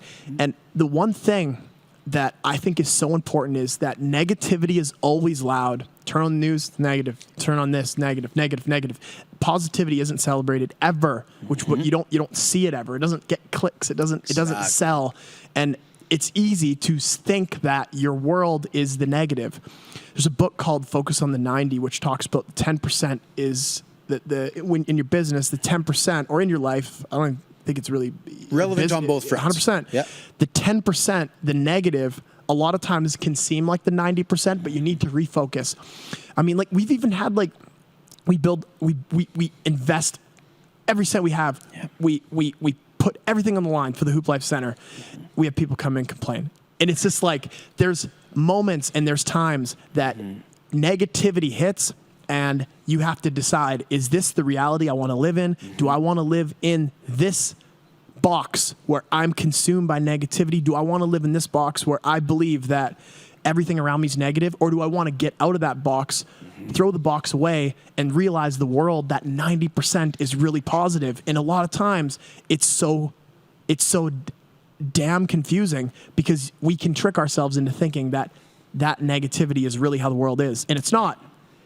And what I want to say today is the world, we live in an incredibly positive time. And a few, like for that example I said about like our Hoop Life, the Hoop Life Center, like our team was down. We're like, man, like what the hell, we work 7 days a week, like 13, 14, 15-hour days for someone to come in and bitch about this. And it's like, we don't realize that that's 3-4 people that do that. And there's another 1,000 people that are praising you and loving you. Absolutely. And maybe they're not as loud as the other people, but the message for me that I'm telling myself, that I'm telling our team, that I'm telling everyone, and is realize the positivity is quiet, but it's powerful. It means way more if you take that on your chest than if you let the negative talk to you. So Why do you think, and again, I'm fascinated by this discussion because, like I told you over text yesterday, right? We're all guilty of letting it consume us sometimes. Always, man. What do you think that is in all of us? Again, everybody's different on an individual perspective. Why do you think that negativity is so damn loud sometimes? Why can't it be the positive interactions that shine in the day? What is it about the negative ones that for whatever reason are ever consuming? I think we look even a lot of times it's the attention factor where it's the attention factor that gets people's attention. Negativity gets everyone's attention. You see something negative on the news. Oh shit, what's that? And then you look at it, it gets people's attention, it stirs people up. I think with negative and toxic people, toxic situations, toxic relationships, whatever the hell the case is, we all deal with it. I think a lot of times it's just those people hurting. And this is what we tell the kids all the time at Hoop Life. We're like, listen, when kids, or this is not even Hoop Life, this is to every kid. When you feel that someone's bullying you, someone's down on you, it's because they're the ones hurting. And a lot of negative people are the ones that really are hurting the most. And then they take it out and they don't realize it and they take it out on everyone else. And so I think that's where it comes from, is that aspect. But a lot of people are just, like, a lot of people just aren't fucking happy. Yeah, they're not. And they want to take that and push that negative energy on all of us. And so that's one thing that's what I don't know. It's a big learning, and it's just like a reminder to everyone that, like, the world is such a great place. 90% of people are incredible, want you to succeed, want you to win. They want to love you. And then there is the 10% that's so loud, and don't get it twisted. The 10% is not the 90%. So when that 10% it's feeling like it's kind of that weight, right? It feels like it's drowning you a little bit. Do you have a couple of anchors that you would suggest? Like, I don't know, for myself, for example, right? It's, you know what? I'm going to put the emails down for the night. I'm going to watch a Preds game. Sometimes it's not the best thing for my mental health when they lose 4-0 or whatever it may be. But do you have a couple anchors in your life that you maybe go to when things are just kind of feeling a little too heavy that you can just grasp onto and say, you know what, this is going to turn my mindset around. This is what's going to flick the switch for me to go out and have a good day today? It's a good question, man. I think it starts for me. I mean, it starts with a lot of prayer for me. Like, I'm a believer. Starts with a lot of prayer, but it comes from, like, surround yourself around people that you know that love you. Right. And so I think, like, we've gone on a stretch, our team now. Like, I don't think I actually in 2021, I don't think I've taken one day off, like, the entire year. And don't say that to brag or anything. Like, no, I don't doubt it. I'm no fucking hero, but I'm just saying that's just how it's been. And so it's easy to get yourself in a negative headspace sometimes, but focusing, being around my wife, being around my son, being around my parents, like, people that being around our Hoop Life team, our Citrus team, people that you know that love you, that's, like, the energy to give. And so it's a lesson that we've learned is, like, man, you give this much energy to negativity, save your energy for the people that love you, the people that believe in you. And with negative people, man, get that shit out of your life. It's the evolution, right? I mean, again, as everyone is individuals, as organizations, right? It's part of that learning process, right? Sometimes it's hard to trust that process when allowing that negativity to kind of 100%. Reign supreme in the mind. But like you said, right, it's just grasp onto those things that sometimes when you just can't friggin' take it anymore. 100%. Go to something happy. Drop it all, right? I mean, there's nothing in this world that is going to outweigh that peace of mind that you can give yourself, right? I think it's hard sometimes, right? Obviously, we get bogged down by the day-to-day, right? Like you said, you've been grinding 7 days a week, 15 hours a day for the last however many days that you probably can't even count. Yeah, but at the same time, it's just, like you said, man, you hit it right on the head where it's that consuming it. I've been watching a lot of superhero movies lately. It's that narrative of people like to see the hero fail before they succeed. For whatever reason, I don't know why people's minds are like that. People love to see. It's crazy, right? People not saying we're heroes or nothing. No, 100%. It's funny that's the narrative. 100%. People they love to see people fail, and that's the thing that like, positivity always wins, and no matter what situation we're in, and it's like literally, like, good example of this. Like, because there's so many people that want to see each other fail. Yeah. There's so many people. I have a really good example of this. So, really good friend of mine, Tanner Brightman. We both have basketball organizations in Saskatchewan.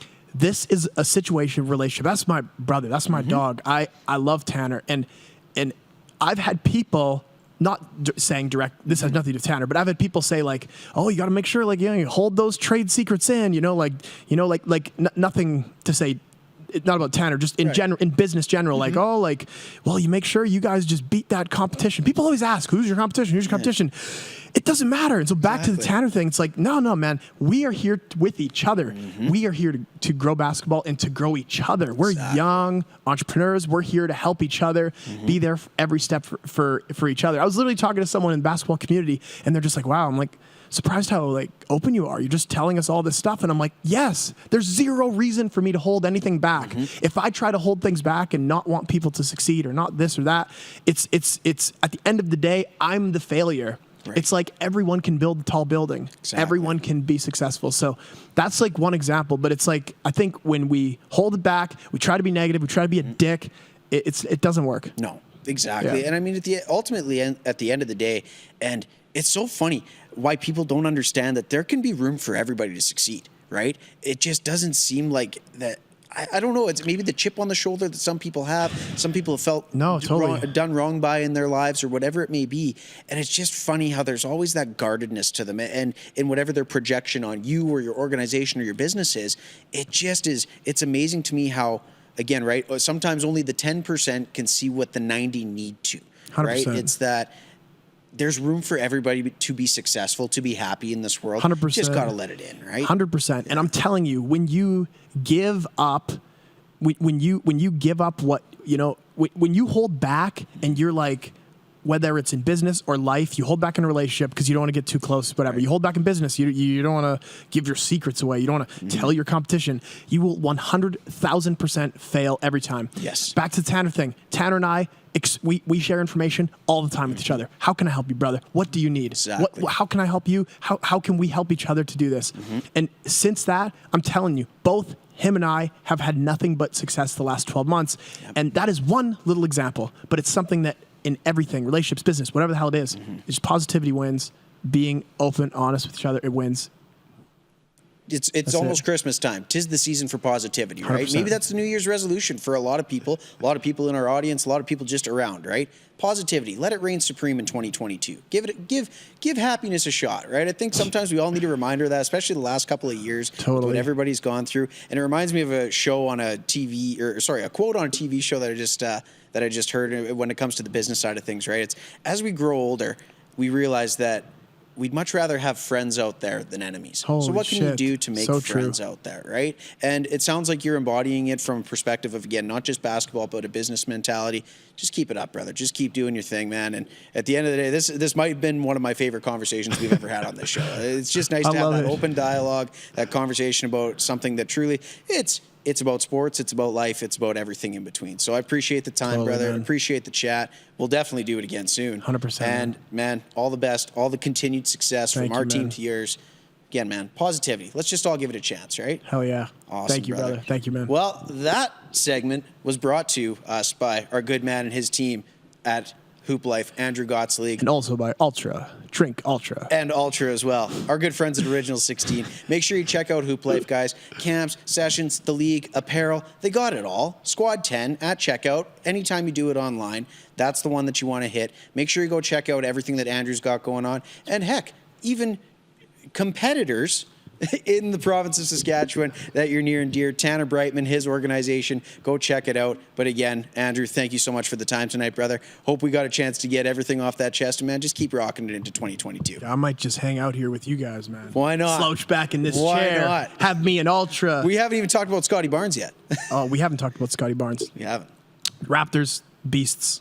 And all I'll say real quick, I don't care if we're down. It doesn't matter. It doesn't matter. This is a rebuilding year. We're stacking a bunch of young, lengthy guys that are good shooters. Fred's a beast, shooting the lights out. OG Pascal's is gonna good. get there, Gary right? Trent Jr. is like J.R. Smith reincarnated. I love it. We're going to be fine. I was sold on Gary Trent Jr. when we saw him, like right when he got to Toronto, when he had the alternate Jays jersey on. Yeah. That dude's got some drip. Straight drip. 100% he does. Love 100%. it. Positivity, guys. The Raptors are going places. Andrew Gottsleague's going places. And we're going into our third segment right after the break. Stay tuned. Does this look familiar? Your fans deserve an incredible arena experience. It's time for an upgrade. Stunning graphics. Revenue opportunities are just the beginning with our in-venue display systems and scoring technology. Let us help you find the best solution for your facility. EDG, always delivering the best fan experience. Here's how your business can be a part of Canada's fastest growing sports talk show. All you have to do is contact us, and we will tell you all about the dynamic and exciting marketing opportunities we have, utilizing a fully integrated 360-degree multi-platform. Imagine your business seen and heard across Canada on Game Plus TV and around the world on the Rod Peterson Digital Network. You will use one of the most overused expressions in sports. You gotta be kidding me. Get your business involved. Contact the Rod Peterson Show today. Everyday hoop life.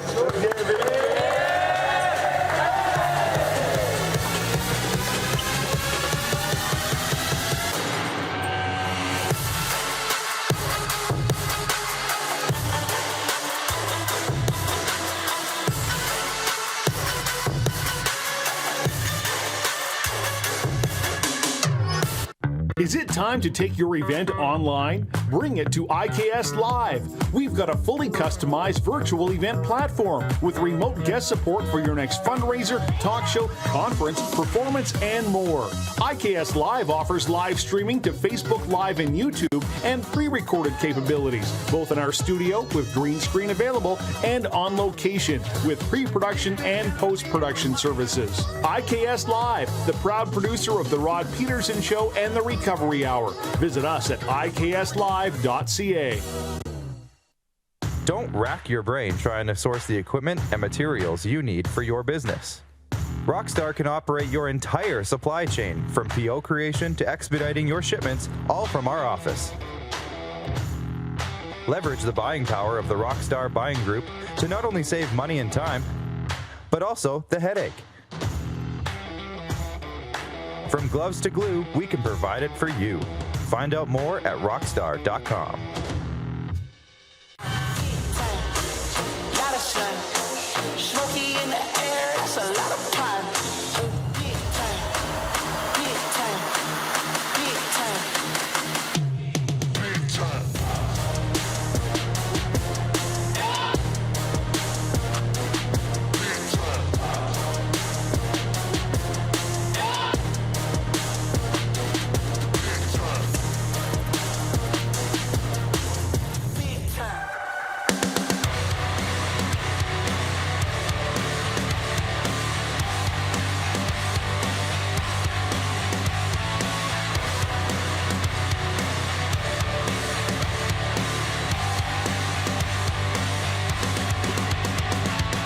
We should have just kept We did Andrew it. here. We had stuff we had to continue. I saw the intro coming back and I started jamming to the music because that's what happens when the intro starts. And then I was like, oh, my mic's not set up. Max messed everything up. Now that was a great segment, though, dude. That's And, great. And it's true. I think that's the other thing. It's a message that people need to hear these days, right? It's a message that people need to hear is how amazing the products at Original 16 are. Oh, I was gonna. Yeah, okay. we You were can just do that kind of too. signaling to it. I was like, well, No, I was gonna say something. This is another message people need to another hear. message. Yeah. Sorry, I took it right out of your mouth. But look at The Zoom. Thanks, man. Jordan. Like right as you cracked it. Jordan's too. having fun. We truly work with some awesome people, man. I don't know. Like I said, it's great to catch up with Andrew. And you know what? Sometimes you just got to get shit off your chest. Yeah. You really do. Yep. Absolutely. it. And he did, and that was good. I have some breaking news, Max. Do you You want to have hear? breaking news? Breaking. That the Leafs are up 7-2 and blew it? Is it 7-2? I don't know. It was 5-2. It is 5-2. No, but it is breaking are you news. kidding me? I had Borkstrand in fantasy and I sat him tonight. Of Yeah, you got a course. goal. Breaking news: Jason Spezza suspended 6 games officially. What? 6 games Are you officially. serious? Are you saying too much, Well, too I knew little? it What are was you an thinking? in-person hearing. I knew Yep. he was going to get. I didn't think he'd be any more than what the minimum would be for an in-person hearing, which was 5. Yeah. When's the last time Jason Spezza did anything? He's never been suspended in his career. Mark Scheifele got 3 play. Well, okay, I get it, right? So Mark Scheifele got 4 playoff games, 4 games, yeah. 4 games, and carried over into the regular season. Yeah. So regular season doesn't mean as much. Okay, 6 games. But My good buddy still. Max, who lives up in You have 2 buddies Saskatoon. named Max? Yeah, Oh, wow. he's a TikToker. Popular. TKD Max BJJ. He just sent me a message and he said Marchand has never been suspended. Brad Marchand, I can't has never been believe that. suspended more than 5 games, and Jason Spezza has never been suspended. Period, and he gets 6 games in his first ever suspension. Department of Player Safety, man, doing what they do. I don't know, guys. Here's That's the a tough thing. loss for you guys. he's been playing. He's such a huge role in the Leafs. He provides such a balance to the lineup, and he's such a good everything guy. He can go out there, win a faceoff if you need him to. He can go on a power play if you need him to. He can play top six if you need him to. He's a terrible matchup. He's a matchup nightmare is what I'm trying to say. As a fourth liner, he can go out there and score against anybody. And he might still have, I'd say, a top 10, top 20 hockey IQ in the league. Right? 100%. Just knows where to be. Maybe doesn't have the foot speed that he once had, but my goodness, man, that's a guy that knows where to be and what to do exactly when he's there. Right. So not to mention that, but Mitch Marner's also out for about a month. Rasmus Sandin's out. So they need to pull some bootstraps. Pull some bootstraps up. Now here's the funniest part about all of this. Is that Director Jordan was talking in the mic coming out of break, and he left the microphone on. Nice. So I've been hearing him and Rolf talking for the last, however long we've been talking. NASCAR Jordan? Jeff Gordon? No, Gordon? I think they're making fun of us back there. Oh, nice. Yeah, it's great. I think he turned the microphone off now that he realized that I could hear everything he was saying. That's going to be an awkward post-show meeting. Suck it, Clark, they said. Nice. Good. Okay. There we go. See, we're all on good terms. We need to get your mic live on the show. Figure that out, guys. Yeah, it's like a certain program that we all like, near and dear to our hearts. Yeah, exactly. Say it. Why not? PM show. Sure. So anyways, let's do our NFL picks, and then we'll get to anything else we want to cover before the end of the night. Preds are up 4-2, by the way, in case anybody cared. They're actually out shooting the Detroit Red Wings 28-13, putting on a clinic. Leafs, I don't know, 5-2, but they've given up 28 shots. Might as well have lost the game. Teenage on YT says, hi, thoughts on the Leafs versus Jets game. We didn't really get into that, so maybe we can talk a little bit. We kind of just did, I guess. They got ragdolled. They lost 6-3. What else is there to say? Exactly. Good. But if you do have any other comments, questions, or anything, hit us up now. Send it into our YouTube, Facebook, wherever now. I can imagine that there's just, what's that meme where it's like the clenched fist or whatever? Oh, the Arthur fist? Yeah. Arthur? That's what it is. That's just all the Leafs fans that come in for just some good, productive Leafs talk. And hey, I did talk good things about Jason Spezza. Exactly. You just said some really nice things. Exactly. Said some really nice things. Mm-hmm. But let's call a spade a spade. We'll talk about this in a minute. Let's get our NFL picks off, and then I actually have a couple things I want to also. Sure, I actually do want to talk to you about it. Oh, you want to talk to me about it? About some hockey stuff, too. So, okay. Whoops. Little Leafs, but I want your opinion on a couple things, and then some other stuff, too. Who they're getting at the trade deadline? Clark, no, I want to start looking at trade deadline acquisitions, Max. No, we won't do that. We won't do that. Later, after Christmas, we'll do a trade deadline preview show. After Christmas is perfectly every tolerable. week. Every show after Christmas is going to just be an NHL trade standings live look-in. They played 3 games since the last show. Yeah. How does this affect their run to the playoffs? No, we'll do every single show will be a trade deadline preview show. That's every Toronto media. We're going to look at the bottom dwellers every week and look at every player on the roster and who they might get traded to. You know what's funny though, right? Is like we talk about our idols on this show, right? Like Jeff Merrick, Elliot Friedman, Rod Peterson, like all those guys. They just know how to have a conversation, make it relevant every single day to the point where it's like you said, right? It's a 3-game update can feel like a million years since the last time that we talked about it, right? Yeah. They've got all the relevant information. They talk about it in such an eloquent way that it just keeps me engaged. It keeps it interesting. Totally. And I don't know. Like I said, it's just something to point out. Let's get into our NFL picks. So our battle game. Oh, let's just go back to this past week. We were both at 3-1 going into the battle game, and I texted Max and I said, "This is exactly what we want every week. Get out of the we both want to be 3-1, and then the battle game determines who has the better week. And that's what happened this past week. You came out 4-1. I came out 3-2 on the week. It's been a long time since I've been 4-1. I got screwed by the Steelers. They barely squeaked one out against the Ravens. Otherwise, we would have had an identical record. Okay, so if we're going to play that game. No, we're not playing that game. Let's go back through week 7 to 11. We're not playing. Okay, all right, fine. Monday Night Football is our battle game this week, Rams-Cardinals. So I will be picking that game at the end of all of this. I'm glad that you get to make the decision. I get first pick here in this endeavor this week. Week 14. We're already at week 14, Max. That's crazy, hey? Some notable teams on bye, too. I'm kind of screwed in fantasy. I need a fantasy win to get into the playoffs in one league. Mm-hmm. Guess who's on bye this week for me? All of your players. Majority of them, but the big one. A boy who's near and dear to our hearts, Mr. Jonathan Taylor. Jonathan Taylor. I got to check my lineup because I have him too. It's a tough week to have JT on bye. I have him too, so I'm going to have to check my lineup. You're welcome. First things first, I got to pick my first game of the night, and I'm going to go. First things first, I got to piss. No. That lemon Saskatoon berry is just running through you. It's great. It really is. Running through you like Taysom Hill. I'm going to go, I don't know if this is risky or not. I'm going to go Packers over Bears for my first pick. Packers over Sunday Bears. night football is my first pick, but I'm going to go Packers over Bears. It's a bold strategy. Call. I We'll just see how it pays the off. Bears are my Katy Perry again, Bears so are I'm Katy going with Perry. Aaron Rodgers. Is he playing? I don't know. I gotta go with the San Diego Los Angeles Hold on. Superchargers. Is Aaron Rodgers playing? Yes, he is. Okay. He just came off a bye week. He'll be good. If he played better against be. the Rams, he's gonna play. Good. But Go on. anyways, You're going Chargers? the San Diego Los Angeles Superchargers over the lowly New York Giants. Good, because I actually have a pick that I was going to make, and I was hoping you didn't take it. Nice. I'm going to go Titans over Jaguars. Ooh, that's an interesting one. Yeah, Titans suck lately. Yep. they sure But do. at the same time, The Jaguars have been the so get do right the game. Jaguars. Yeah, so do the So Jags. I'm just gonna. I think I saw that Julio Jones is coming back. Yeah. And I think I saw Julio. maybe one other receiver is also coming back. So I'm hoping that Ryan Tannehill has some weapons he can go to with This Derrick is a Henry. not very, being very there. strange week in the sense of just like what the toilet bowl matchups are, because we're at the Yeah. point of the year, right? It's week feel like there's a 14. lot of toilet bowls. we can call that it's toilet bowl season. It's Yeah, yeah. officially here. SZN. I don't know You what know I what, wanna Max? do. There's your meme for the night. What's that? Toilet bowl season is here, and The you have to come up with SZN? something. Yeah. Okay. Meme it. I'm gonna Got make it. a note. And then I'll put the Falcons and Panthers as Put some number matchups that are really bad this week in the NFL on there. Gotcha. Bing bang boom. Got it. You got yourself a viral meme. Got it good, and since you understood, sorry, Tim, I'll pay you the royalties after for that. I don't know what I want to do. Great. I don't know. Just I don't, forfeit. No, I'm not going to do that. Take an L. Take an auto L. You'd love that, wouldn't you? I need it.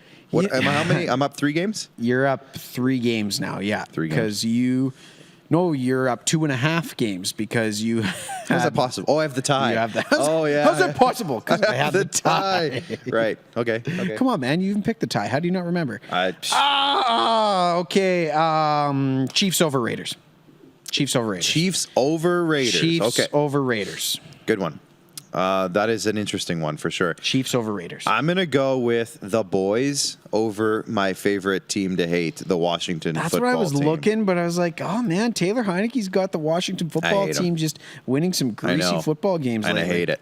It's the way she goes. And the way they, she yeah, rumbles. it was, I don't know. I can never, as soon as I see that W, I'm like, I got to pick against them. I just can't stand it. Cam Newton can't possibly play any worse than he did 2 weeks ago, right? I don't know. They're Did coming you- off a bye. He kind of got thrown into the fire, right? Just signing, and then he played in the first game, and then he started the second game going 5 for 21. Now he's had a bye week, learn the playbook a little bit, get more familiar again with DJ Moore. Christian McCaffrey's hurt again, though. Yeah. He's hurt last week. But our anyways. Canadian boy, Chuba. Chuba. You're talking me out of that pick, and I don't like it. Go. Broncos over Lions. Oh, man. Lions what I wanted. Lions won their Super Bowl last week. All right. But the Broncos are not good. But that Javonte Williams, man. Woo, boy. This is so wait, hold on. I've made how many picks? You've made 3. So I got to make 1 and then the battle game. Yeah. How is that possible? What do you mean? Because I have another pick as picked well after. first. Okay. I have 3. You have 3. You're picking 4. I'm Got picking it. 4. And then the battle game. Math. Love it. Yep. Okay, so there's a few games on here. Bengals, the Ravens, Browns, Saints, Jets. I'll go Saints over Jets. Not a bad pick. That was the one I was going to In go New to. York, Saints over Jets. I think there's a couple of options for you, though, Max. I'm not leaving you high and dry here. No, but I mean, like, there's a it's- couple games. It's not like they're clear cut and dry, right? I mean, like, Niners Bengals is going to be a really good game. I think Should be a that's, good game. That's 2 teams that need a win. Yeah. Steelers and Vikings on Thursday night's intriguing, considering Vikings. Dalvin Cook's out, right? And I mean, they're coming off a loss to the Vikings. Lions. Like, They might be done for the year.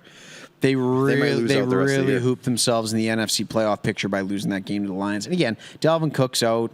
Adam Thielen went out early in that game. Like, they're missing a couple of offensive weapons. It's Justin Jefferson, Tyler Conklin, and KJ Osborne this week. And the Steelers are coming off that kind of like rallying win almost. Yeah, exactly. And So it's I a could quick see them- turnaround on Thursday night for Big Ben. I could see them kind of carrying a little bit. Seahawks momentum. over Texans. Okay. Out of nowhere. He just Randy Orton that pick. Really did.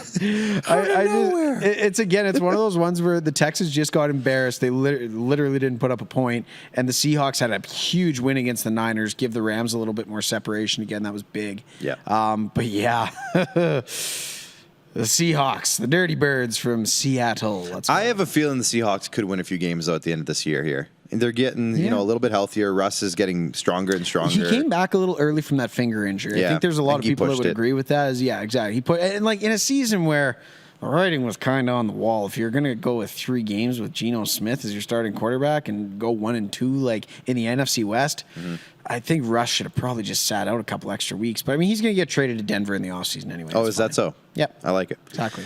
Heard it here first. The battle game this week is Rams Cardinals Monday Night Football, and I'm not happy that I have to pick this week. I'm really happy that I get to defer to you here. I am going to give you your boys. I'm going to take the Cardinals. I'm going to let you have your Rams. At least I didn't pick them. Now, here's the Let's thing. I go. have a strong feeling. Oh, no. The logo. Come on There we now. go. There we go. Come on Figure now. out. Oh, Jordan's There it got the zoom on lock here. No, thumbs up. Yeah, Thumbs give it- up what are you into doing? The logo. I don't know. I'm struggling. The logo was sitting so nicely before I had to move the microphone. Yeah. LA Rams. Let's go. That's the one. Oh, You're got st- lost in my beard. Got it. I think you got to give this up. I got to stop feeling myself up here. I'm getting Yeah, a little I'm going to go excited. Cardinals. Last time they played each other in October, it was 37-20 Cardinals. Now, that doesn't necessarily mean anything whatsoever. Nope, sure and doesn't. the Rams beat are him 12 times in a row before that. Rams are a different team. That's right. They sure are. But Don't have Robert Woods. the Cardinals just keep winning games. They're 10-2, and they're at home. Not that matters necessarily because I'm okay with they it. both play in domes, right? So, I mean, Yeah. it is Do what they it is. play in a dome in Arizona? Does that kind of just make no sense? Yeah, they have a dome, yeah. Makes no sense to me. Why would you Yeah, have that's a a dome in dome. Arizona? Yeah, it's a dome. Yeah. Like, why? Because it's too hot. Oh, I guess it's oh. So they have to cool it down. Right, right. It's too hot there. Right. Most right. of the time. See, we're not used to that kind of heat though in Saskatchewan, so that's why I didn't, think and about the worst how part hot is it is in it's Arizona. It's a dry heat. I've been there too. I should know that. Whereas Damn. Saskatchewan is Jordan, a dry. can we cut that part? Kinda looks Whereas stupid. Saskatchewan is a dry cold, it's a dry It's heat. dry heat in Yeah, Arizona. it's gonna be a cold. dry It's hot. heat for the Cardinals on Monday night. Let me tell you. Yay. So here it is. That's it. So I picked the Packers, Titans, or Cowboys, Saints, Cardinals. You got the Chargers, Chiefs, Broncos, Seahawks, Rams. What are you laughing at? We have some notes in our script that Rolf just added. Oh, the Titanic and the Maple Leafs both look good. Do you have the picture until Love it. Love it. that you can put up on the screen? Love it. There it I is. love it. Ralph, Yes. Ralph thinks he's funny. So No, every Ralph time, knows he's funny. Ralph knows he's funny. That's why he does it. every night he usually puts some sort of little funny meme in there. Nails it every time. And, yeah, I remember Every time. I remember the first time I heard that joke. I fell off my dinosaur laughing No, it's because it's an old joke. Last time I heard that, fell off my dinosaur. It's not. The That's what I first time. said. Fell off my dinosaur laughing. Was that James and the Giant Peach just there? Was that James and the Giant Peach? What a reference. I just caught. Okay, can I put it out a debate? Sure. I don't really have a some feeling I on am a this. master I want to know. debater. What? I want to know. Oh, it's a little later in the show. What? Whoops. Kid show. Sorry. Nightmare Before Christmas. The night Are you paper- familiar? The night paper before Christmas. Nightmare Before Christmas. Yes. Are you familiar? Yes, Pat Fiacco. He was the nightmare before Christmas. Okay. Good one. Just kidding. Yes, I know Tim Burton's Ba-dum. classic, The Nightmare Before Christmas. Halloween yes. or Christmas movie or both? I heard this on TikTok the other day. It's and I was a hard question, and you know what? I've heard it given to others before. I didn't think that you'd throw that one Viewers, at me. let us know. Yeah, you know what? Yeah, I'm post putting it to this the to viewers. everybody. I'm curious. If anyone's watching still. I would say, when was it released? Because that to me is like a kind of a subtle nuance. Yeah. Of like, is it a Now, Halloween I heard or a conspiracy Christmas theory, and can I tell you this conspiracy Please. theory? Yes. So the Grinch, obviously, has a dog, right? Yes, And Max. the Grinch hates Christmas, but by the end of the show, he sustains. Now, this is the real life Grinch. This isn't the cartoon one, but he gets a head injury halfway through the show, and the conspiracy theory is he lost his memory of hating Christmas and remembered that he loved Christmas, but then he dies, and he becomes Jack Skeleton or whatever his name, Jack Skeleton, right? I don't because like Jack that theory. Skeleton has a dog, and they think that it's him. How'd the Grinch get that skinny? Because he's a skeleton. He's not that thin though. You still have some stuff. He's bones. Yeah, well, I'm big boned. Okay, but anyways, the idea What are you is getting that he's given the chance to love Christmas again in That's the afterlife. a reach. That's a reach. I don't know. That's a total It's an reach. interesting conspiracy I theory. mean, I do. Well, anyways, now I need to look at the what do you guys cover of the think? We Grinch need- because you're right. That little curly thing that he's standing on in the movie poster. Is that the top of Mount Crumpet? Yep. No, it can't be. Are you looking at the movie poster? Yeah, I am, and it came out November 1st, the day after right in the Halloween. okay, the day after Halloween. Yeah. So to me, that might be the Hold on. tipping Let me point. see the movie poster here. Nightmare. So And like that's a anyways. lot of Halloween shit in there. It's not. Right. So that could be totally it. Yeah. Anyway, I'm it's going just with a an Halloween interesting movie. little. So Going you're with going to say it's a Halloween movie? Yeah, even though Christmas is in the title, the date it was released, in addition to what is on the graphic of the movie poster, Halloween movie. Yeah, and most of the stuff is Halloween kind of Halloween-ish. I gotta watch it again. It's been a while since I've I know seen it. I haven't. It was a I haven't seen masterpiece. It was a My classic. girls haven't really watched it. I haven't gotten super into that yet. Yeah. Those. It's still a there's little frightening though too. That's Oh yeah, the other and thing. early '90s movies. You know what? They like Coraline though. Coraline's pretty creepy. Okay, yeah. I would say it's- that's very much in the same vein. Same vein, yeah, Mm-hmm. for sure. I haven't heard a whole lot of feedback on whether it's a Christmas or a Halloween movie in the comments, but We either already way. decided it's a Halloween movie. Anything else you want to Snooze or get off your chest, like Andrew earlier? I don't know, man. We had a did? good episode. That was just, like I said, it was just a good chat. And I mean, in terms of the sports world this week, right? Like again, it kind of speaks to what we were talking. It was a lot of negativity this week. I mean, It but was at a the lot. same time, right? It's how do you look for the silver lining now? If you're a Canucks fan, it's okay. We got Big Brucey coming in, switching things up. Philadelphia Flyers. Mike Yeo had some success as a head coach. I mean, there's no reason to some. think that he can't be maybe the voice that turns it around. Yeah, it's like I said, look for the silver linings. It's hard not to be a realist about the MLB lockout, though. I'm really concerned about that. I'm really concerned that we might. I think at the very worst, we're looking at a repeat of the 60-game COVID season. I mean, I guess at least there's hope for that in the sense of they won't just wash the season after that halfway Nobody point. makes money if there's a lockout. Exactly. So I think the owners will come around on some of these things. It's kind of funny, the whole website thing where they take off the name, image, and Yeah. likeness, and the players are standing in a united front, which is good to see. Did you? Okay, I know everyone's kind of not loving Trevor Bauer right now, but did you see his? Yeah. You saw his still sour on silhouette I'm thing? still sour on Bauer. Yeah. That was excellent. He did his thing where he's like, "You can't find me now," and he put his logo all over his silhouette. Yeah. See, like that to me is just a bit in poor taste. And I mean, I know that we still have yet to see the results of that investigation, but come on, Trevor. Before we go, is Die Hard a Christmas movie? Asked Myron. Yes, Die Hard is a Christmas Now, movie. I've heard on record Bruce Willis saying that he doesn't believe it is. It doesn't matter. Okay, I don't care what the star of the movie has to say. that's fair. I really don't. Jack Skellington, what did he say? We'll have to- Exactly. you know what? I'll reach out to his people. Let's see when Die Hard came out. If it was a Christmas release, I'm definitely going with the fact that it's a Christmas movie. See, do you want to hear something even crazier? I've never seen Die Hard. I haven't either. Oh, okay, you're on the same Yeah, page. I'm totally standing on this pedestal like I've seen it, and it definitely is. But there's like snow in the promo. Myron's gonna like just lose his mind on the fact that I bet neither you. of us have seen Die Hard. I've seen Hey, like maybe that's snippets. that's our first watch along party. I've seen dealio. snippets. I've seen the end, but I've never seen the movie, and I've never seen any of the other movies either. Well, the description says an NYPD officer tries to save his wife and several others taken hostage by German terrorists during a Christmas party at the Nakatomi Plaza in Los Angeles. Right. I just remember my only closest connection to Die Hard is Brooklyn Nine-Nine, where Jake has a rank affiliation for the movie, so I feel like I do need to watch it. Myron just lost his mind. He said, "What?" Well, yeah, Myron, no, it says sorry. right in the description of the movie, man. I don't know what you want me to say. Elias says it's not a Christmas movie. Myron's losing his mind. Is Just Friends a Christmas movie? Absolutely. Yeah, I would say it is. We had this debate last year. Yeah, I would say it is. It definitely is. Does somebody say it's not? I don't know. I can't remember what the results of our debate were, but I will die on that hill saying that Just Friends is a You're gonna Christmas die movie. hard on that hill. I'm gonna die hard on that hill. Good one. Hey, we're still sharp. Let's It's my go for first another good 3 one hours. of the night. I had to give myself a little credit there. That's the Lemon Saskatoonberry talk. Yeah, that's getting Speaking those of the Great liquid Western jokes. Nightcap, Yeah. What else do we have to do? do Do you, have to say hey, anything? you know what, Clark?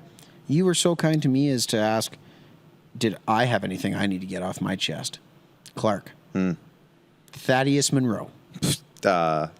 Let's go with it. Do you have anything that you need to get off your chest? And please, for the love of dear Lord, can it not be about the Toronto Maple Leafs? Can it be about the Atlanta Falcons or like, I don't know, anything else? I'm so mad about the Falcons winning games this year. Yeah.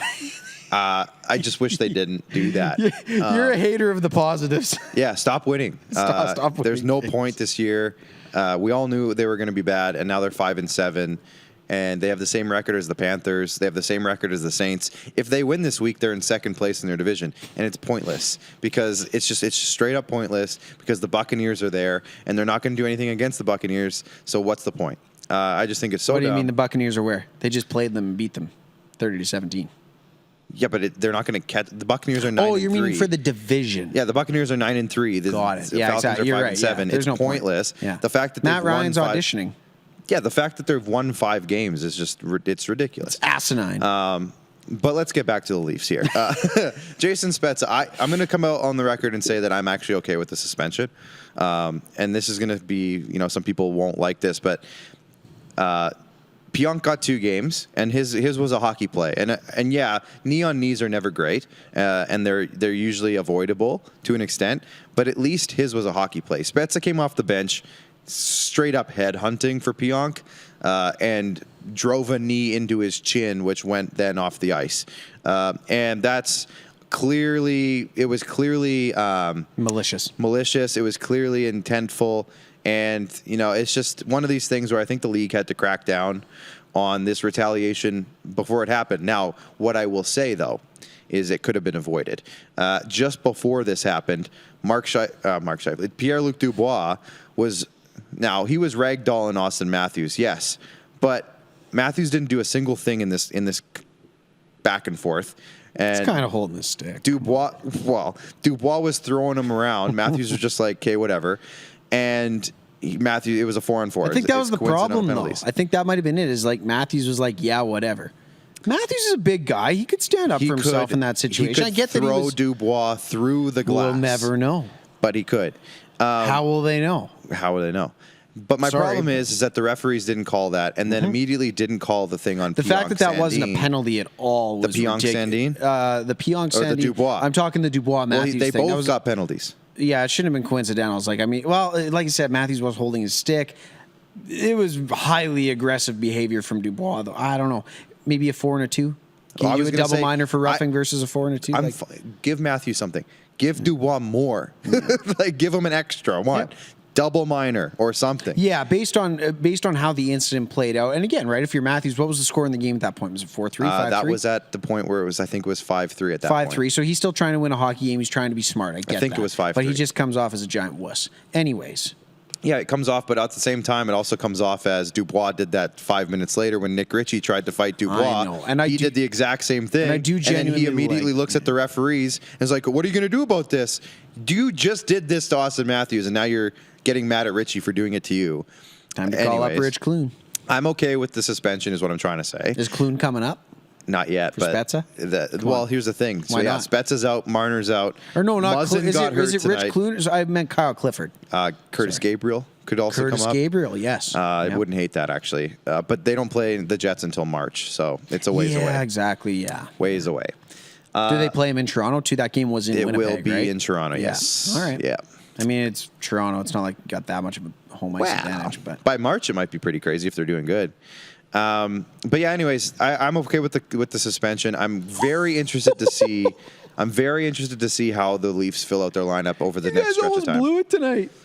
What are you talking about? 5-4. 5-4? Is it over? It's over now. You're lucky. 2 more win's a minutes, win. you would have been hooped. Win's a win. Yeah, not great though. Preds thoroughly handled the Wings. That's good. We're both happy. Well, let's end the show right now before we just keep talking for 10 minutes. Good call. That's right. Thank you for everybody for tuning in. I know it was a busy night because there's a lot of hockey going on right now, a lot of other stuff happening. So thanks for taking a few minutes to hang out with us tonight. Thanks to IKS Media, RBI Baseball, Hoop Life, and Andrew, obviously, for coming in here tonight. Rockstar Supply Chains, Original 16, Great Western Brewery. For Mad Max, I'm producer Clark. For director Jordan and engineer Rolf in the back. Thanks for hanging out. And we'll see you again next week. Now, before we go, don't hang up on us yet, Jordan. Are we going to try to do a live stream this weekend with our friends, our new friends? We're going to give it a try. There's a bit of a monumentous occasion in my life this weekend. Fair. So we'll have to see how it all transpires. It's a matter of where, when, who, what, and why. So, have we announced this yet? No, we haven't.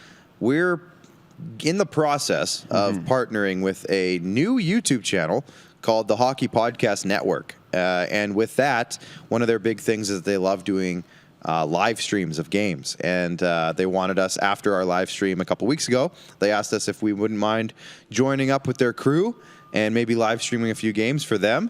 So Max and I are going to, we have to pick a day first. We have to pick a game. But once we do that, we will let you know. We'll probably live stream through our Facebook page, maybe our Twitter page, but we might just keep it to Facebook exclusive. And we'll be on their YouTube channel. So it's going to be super fun. We're going to have a lot of fun with it, and we just have to pick a couple dates. And it's kind of going to be a bit of a new venture that we kind of dive into, and we hope you guys support us in that. Very excited about it. If you want to go follow their YouTube channel, please do that right now. I think it's THPN. I think that's what it is on YouTube. It might be the Hockey Podcast Network, but I think they call themselves THPN on YouTube. Are you checking? I'm taking a look-see. Let's just check that. I don't know if it's THPN or if they have the full name on it. Either way, go follow their YouTube page and subscribe. And we're going to be doing some content. It's going to be a lot of fun. Thanks to Isha and everybody over there, Josh. Who am I forgetting over there? Dylan. It's going to be a pretty cool venture. I mean, it's talking hockey. It's going to be a really fun time. It should be fun. We had a really good time with that live stream. It's going to be good. Yeah, it's going to so be stay a lot tuned. of fun. We'll announce the game. Continue to roll. We'll announce the game. I'm thinking maybe Sunday potentially, so we'll let you guys know. But until then, we'll see you at least next week. I'm hoping we have a big guest next week, maybe two. We'll see how the weeks turn out. But next week is what, the 14th? So World Junior Camp's going to be close. World Junior's coming up. Christmas is coming up. The lockout is going to be still going, probably. Everybody stay safe out there while you're doing your Christmas shopping. Yeah, so we'll talk to you next week, but stay tuned for some awesome stuff coming up. See you then. Take care, everybody.